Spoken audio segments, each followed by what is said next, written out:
할렐루야. 네, 주님의 부르심에 순종하여 오늘도 예배의 자리 가운데 나오신 성도님들을 주님의 이름으로 사랑하고 축복합니다. 네, 오늘 주님 우리에게 주신 말씀을 통하여 참된 그리스도의 모습으로 변화된 삶을 향해 나아가는 저와 여러분이 되기를 간절히 소망합니다. 이 시간 함께 앞뒤 좌우에 있는 성도님들과 이렇게 한번 인사했으면 좋겠습니다. 저를 사랑해 주셔서 감사합니다. 네, 저를 사랑해 주셔서 감사합니다. 네, 감사 인사를 먼저 받았으니까 꼭 사랑해 주셔야 됩니다. 네, 네, 이렇게 서로를 진정으로 사랑하면 우리 각자에게 일어나는 분명한 변화가 있습니다. 그것은 서로를 사랑하는 사람들과 은연중에 우리가 닮아간다라는 것입니다. 서로를 거울 들여다보는 것 같이 서로를 닮아지게 되어 있다라는 것이죠. 그래서 자주 밥을 같이 먹는 사람과 입맛이 비슷해지기도 하고요. 감정을 터놓고 대화를 많이 하는 사람과는 생각도 닮아집니다. 웃을 때 같이 웃고 또 울 때 같이 우는 사람들과는 두 사람의 얼굴 근육과 또 주름까지도 서로 비슷해지는 것을 우리는 볼 수 있습니다. 그래서 부부가 서로 오래 살다 보면은 서로 이렇게 모습이 닮아지기도 합니다. 진정한 사랑은 어느새 내가 그와 같이 되어지는 것입니다. 너는 왜 나처럼 못해? 라고 서로에게 강요하는 사랑이 아니라 내가 그와 같이 되어지는 것, 오히려 내가 그처럼 되어주는 것이 바로 진정한 사랑이다라고 할 수 있습니다. 그 사랑의 극치, 그 사랑의 끝이 무엇입니까? 하나님께서 저와 여러분들을 너무나 사랑하셔서 친히 인간의 몸을 입고 이 땅 가운데 오신 그 사랑, 이 낮은 곳에 임하셔서 나와 같이 인간의 몸을 입으신 그 사랑, 말씀이 육신이 되어 우리 가운데 거하신 그 사랑이 진정한 사랑의 극치가 아니겠습니까? 참 하나님이신 예수 그리스도께서 우리를 죽기까지 사랑하시기에 그 증거로서 우리와 같이 되신, 우리를 닮아서 우리와 같이 되신 하나님의 낮추심이다라고 볼 수 있습니다. 창조주가 피조물이 되어주셨고 그것도 모자라서 죄인인 나를 사랑하셔서 친히 스스로 죄인이 되어주셨고 죽을 수밖에 없는 날 사랑하셔서 기꺼이 죽음을 선택하신 것입니다. 사랑하는 성도 여러분, 진정한 사랑의 증거는 내가 얼마나 그처럼 닮아 있는가, 진정 누구를 사랑한다면 그처럼 되어야 한다라는 것입니다. 바라기는 이 시간 우리가 정말로 예수 그리스도를 사랑함으로 예수 그리스도를 닮는 저와 여러분이 되기를 간절히 소망합니다. 사도 바울은 먼저 갈라디아 성도들, 갈라디아의 교인들에게 내가 너희와 같이 되었다라고 오늘 이야기하고 있습니다. 그들을 그만큼 사랑했다라는 것이죠. 유대인의 선민의식에 갇혀 살아왔던 그 사울이 이방인 갈라디아 사람들과 같이 되었다라고 지금 말하고 있는 것입니다. 본인이 유대인임을 증거하는 모든 행위들, 율법이나 율법의 행위들을 준수하지 않고 이제는 그것들을 다 벗어던지고 내가 너희와 같이 되었다라고 이야기하고 있습니다. 왜 그렇죠? 내가 그들을 사랑하기 때문에 나도 너희와 같이 되었다라고 이야기하고 있는 것입니다. 바울이 할례나 율법을 강조함으로써 갈라디아 성도들로 하여금 어려움에 처하지 않게 하고 그들이 유대인의 삶의 풍습을 받아들이도록 설득하지 않고 도리어 그들과 함께 되어서 그들과 같은 처지에서 이방인처럼 본인이 살았음을 오늘 이야기하고 있습니다. 바울이 유대인으로서의 삶이 아니라 이방인들과 같이 되어 그들과 삶을 함께 살았다라는 것은 온전한 하나님의 복음을 전하기 위한 것이었습니다. 율법의 행위나 자신의 의가 아니라 오직 예수 그리스도의 복음을 온전히 전하기 위하여 그도 이방인들과 같이 되었다라는 것이죠. 오직 예수 그리스도를 믿음으로 구원받는다는 그 복음의 메시지를 선포하기 위해서 나의 의는 다 내던지고 내가 지켜왔던 행위와 그 율법들은 다 던진 채 나도 그들과 같이 되어서 오직 예수 그리스도의 복음으로 인하여 내가 살았다라고 바울은 오늘 고백하고 있는 것입니다.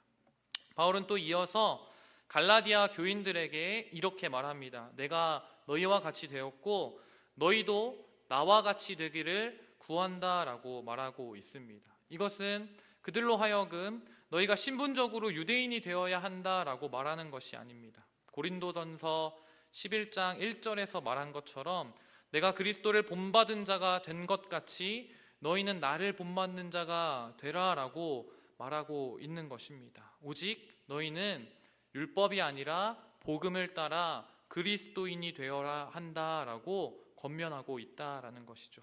사도 바울이 갈라디아 교회의 성도들을 사랑했기 때문에 바울이 갈라디아 교인들처럼 되고 또 갈라디아 교인들이 바울처럼 되는 것, 그 안에 서로의 모습을 바라보며 그 안에 계시는 예수님을 닮아가는 것, 바로 서로 사랑하는 관계가 되어간다라는 것입니다. 이 시간 간절히 바라기는 저와 우리 성도님들이 서로를 깊이 사랑하여 서로를 닮아가는 진정한 사랑의 공동체 되기를 간절히 소망합니다. 서로 안에 있는 그 예수 그리스도의 형상을 바라보고 예수 그리스도의 모습을 닮아가십시오. 우리가 정말로 예수 그리스도의 모습을 닮아갈 때에 우리가 진정한 사랑의 공동체에 되어 나아가길 간절히 소망합니다. 사도 바울은 복음을 들고 가는 곳마다 핍박을 당하고 압제를 당했습니다. 그런데 갈라디아 교회에서만큼은 조금 달랐던 것 같습니다. 갈라디아 성도들은 사도 바울을 우호적으로 대해 주었습니다. 바울이 육체의 약함으로 인하여 시험받는 것이 있었음에도 불구하고 그를 업신여기지 않았고요. 그를 버리지 않았습니다. 바울이 말하고 있는 육체의 약함에 대해서 성경은 자세하게 설명하고 있지는 않지만 그가 가진 육체의 질병은 보는 사람들로 하여금 바울을 업신여기게 하거나 또는 바울을 버리게 할 만큼 눈에 띄는 질병이었다라는 사실을 오늘 본문을 통해 우리가 유추해 볼 수 있습니다. 우리 14절의 말씀 함께 읽겠습니다. 14절 말씀 시작. 너희를 시험하는 것이 이것을 너희가 업신여기지도 아니하며 버리지도 아니하고 오직 나를 하나님의 천사와 같이 또는 그리스도 예수와 같이 영접하였도다. 아멘. 바울은 갈라디아 교회의 성도들이 바울의 육체의 그 약함을 다 보았음에도 불구하고 그를 미워하거나 버리지 않고 오히려 하나님의 천사와 같이 또는 그리스도 예수와 같이 나를 환영해 주었다라고 이야기하고 있습니다. 그들의 환대를 지금 칭찬하고 그 감격한 모습을 보여주고 있다라는 것이죠. 또한 이들은 바울의 육체의 그 약함을 위해서 기꺼이 헌신할 수 있는 성도들이었다라는 사실을 우리 15절 말씀을 통해 알 수 있습니다. 함께 다시 읽겠습니다. 15절 말씀 시작. 너희의 복이 지금 어디에 있느냐? 내가 너희에게 증언하노니 너희가 할 수만 있었더라면 너희의 눈이라도 빼어 나에게 주었으리라. 아멘. 바울이 지금 말하고 있는 것이 무엇입니까? 너희가 나를 얼만큼 사랑했냐면 너희들이 할 수 있었으면 자신의 눈을 빼어서 나에게 줄 만큼 너희가 나를 사랑했던 것을 내가 기억한다라고 이야기하고 있는 것입니다. 이처럼 바울과 갈라디아 교회 성도들의 관계는 매우 아름답고 감격을 주는 그러한 관계였습니다. 서로를 너무나 사랑해서 서로의 아픔을 보듬어주고 서로의 아픔 가운데 나의 것을 내어줄 만큼 헌신적인 사랑이 그들 안에 있었다라는 것이죠. 그런데 이렇게 바울에게 눈도 빼어줄 것처럼 극단적인 희생까지도 감수하려는 희생적이고 그 열정적인 사랑의 태도가 이제는 온데간데 없어진 것 같습니다. 지금은 바울이 전한 복음, 그 예수 그리스도의 복음을 다 잊은 채 다른 복음을 들고 온 거짓 선지자들의 그 열심의 마음을 빼앗겨 버린 것입니다. 그들이 열심으로 가르쳤던 것, 복음이 아닌 다른 것들로 하여금 바울을 저버리게 만든 것입니다.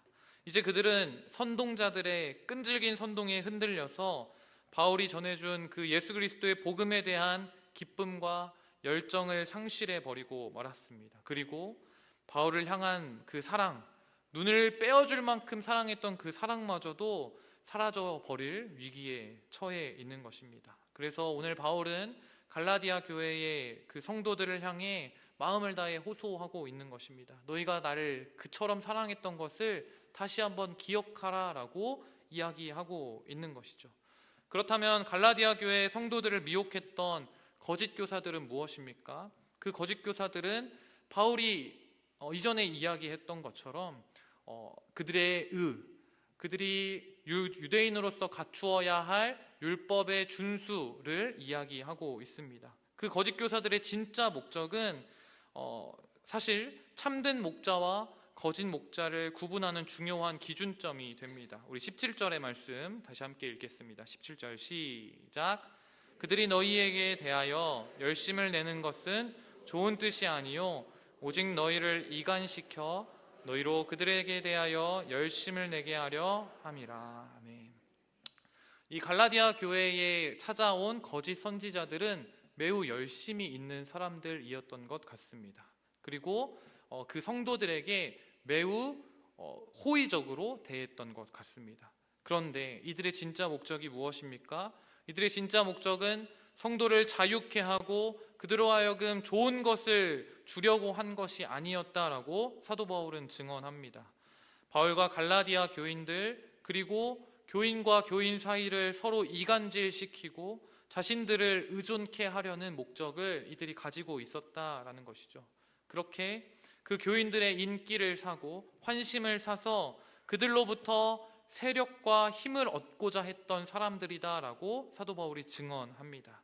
이것이 그들의 목적이었다라는 것이죠.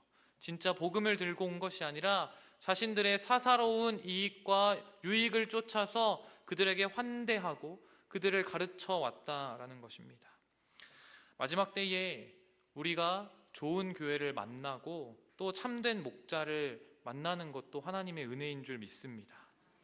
마침 이제 우리가 9월 첫 주 7일의 예배를 2단 경계 주일로 정하고 함께 예배하게 되는데요. 성도된 우리에게 반드시 필요한 것이 바로 참과 거짓을 분별하는 능력입니다. 참된 목자는 감언이설로 자신을 의존하게 만드는 목자가 아닙니다. 때로는 성도에게 어려운 말, 때로는 따끔한 말일지라도 참된 말로 내가 아니라 그 목자가 아니라 우리 안에 계신 오직 하나님만을 바라보게 하는 것이 바로 참된 목자인 줄 믿습니다.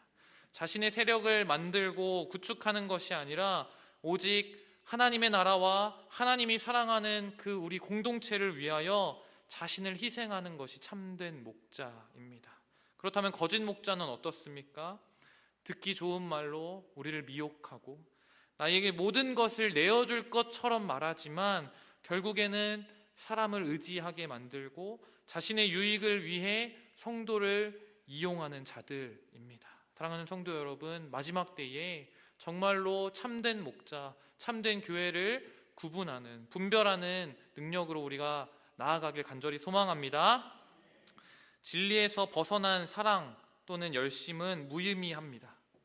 복음의 진리를 변형시키고 잘못된 진리를 열정으로 전하게 하는 것이 바로 사탄의 전략입니다. 지금의 이단들의 모습입니다.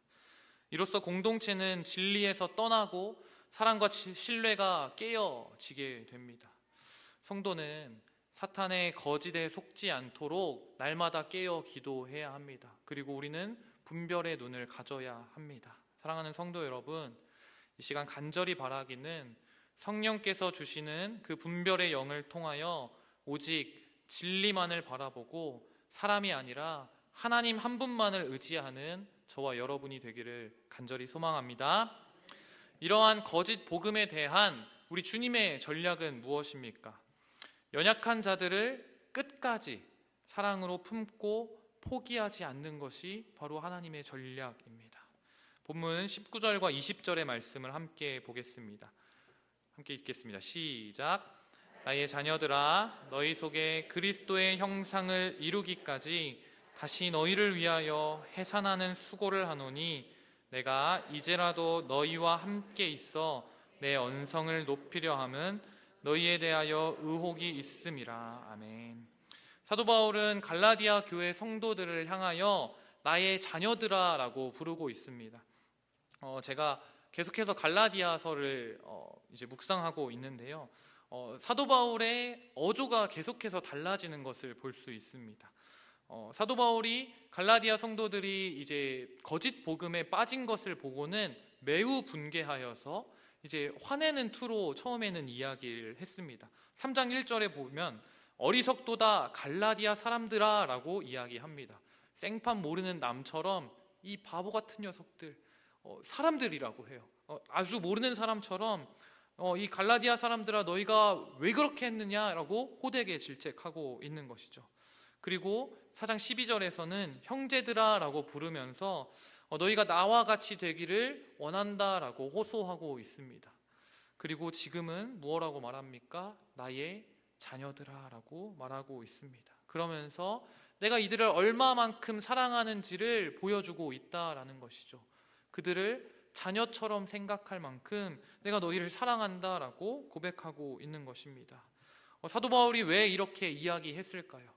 그들이 복음에서 떠난 것을 매우 안타까워하며 호되게 질책하기도 하고 때로는 회유하기도 하고 그리고는 자신의 사랑을 보여주며 그들이 진짜 복음으로 돌아오기를 간절히 원했기 때문입니다. 비록 지금은 율법의 종노릇하며 사도 바울을 적대시하고 있는 성도들이지만 이 사도 바울을 눈의 가시처럼 여기고 있는 성도들이지만 바울은 이들을 결코 포기할 수 없었기 때문에 이를 사랑하는 자녀들아 라고 부르고 있는 것입니다. 그 사랑스러운 성도들을 향해 바울은 내가 산모가 해산하는 수고를 하듯이 나도 그렇게 너희를 위하여 수고할 것이다 라고 이야기하고 있습니다.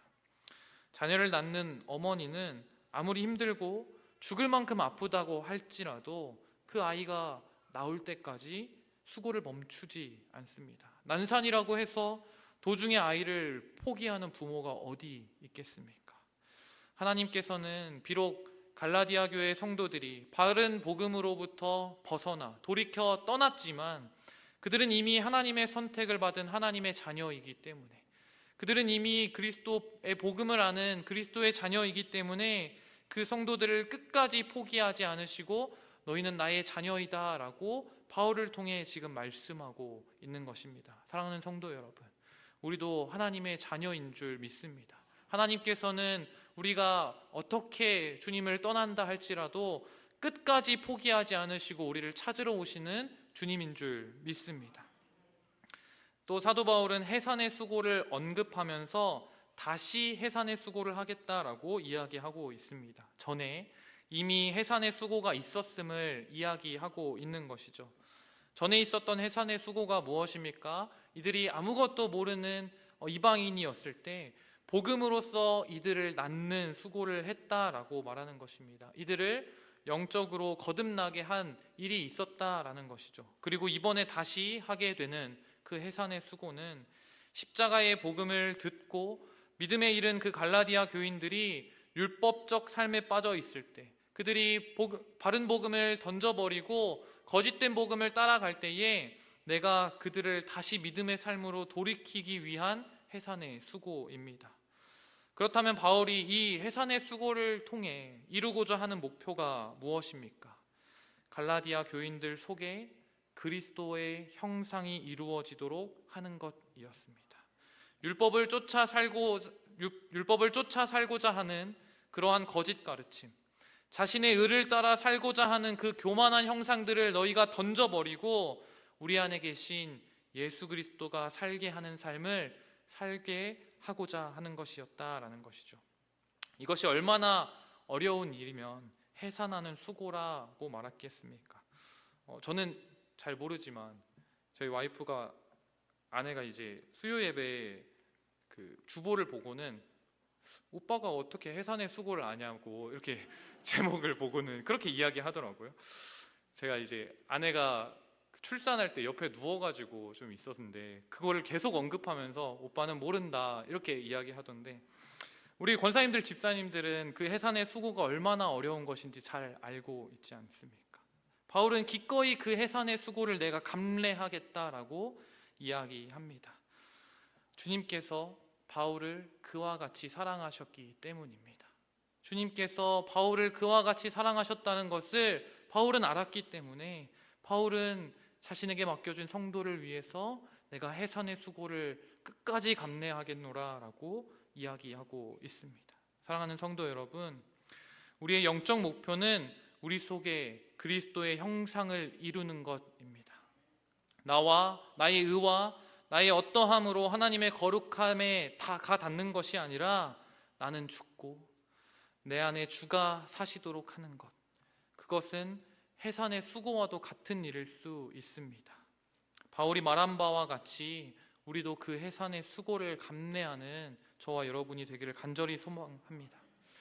우리의 옛사람을 십자가에 못 박고 그 해산의 고통을 겪은 후에 우리 안에 다시 태어난 그리스도의 새 생명이 자라나게 하는 것입니다. 그리스도의 형상이 우리 안에 자라나게 하는 것입니다.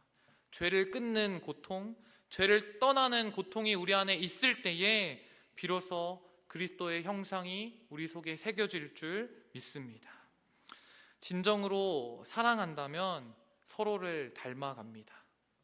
그리스도인이라면, 예수 그리스도를 사랑하는 자들이라면 그리스도의 형상을 담는 일에 해산의 수고를 마다하지 않아야 할 것입니다. 사랑하는 성도 여러분, 오늘의 말씀을 통해 우리는 진정한 사랑이 서로를 닮아가는 것이고 그리스도인으로서 우리의 궁극적인 목표가 무엇이냐, 우리를 죽기까지 사랑하신 예수 그리스도의 형상을 닮아가는 것임을 깨닫습니다.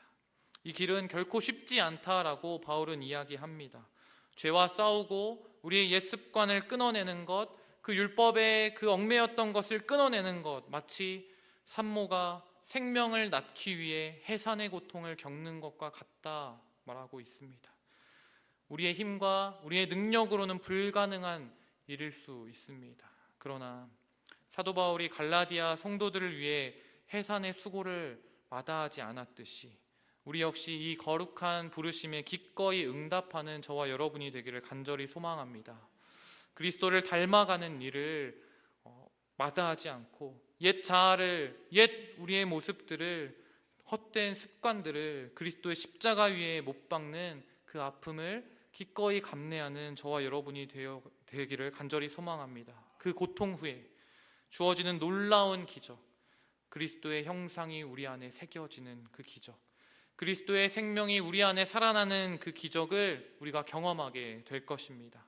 바라기는 우리 모두 이 시간 우리 안에 그리스도의 형상을 품고 다시 태어나기를 소망하며 하나님 앞에 날마다 겸손히 나아가기를 간절히 소망합니다. 주님이 오시는 그날까지 우리가 그리스도를 닮아가는 일을 끝까지 경주하며 해산의 수고를 기꺼이 감당하는 참된 그리스도인 되기를 간절히 소망합니다. 기도하겠습니다.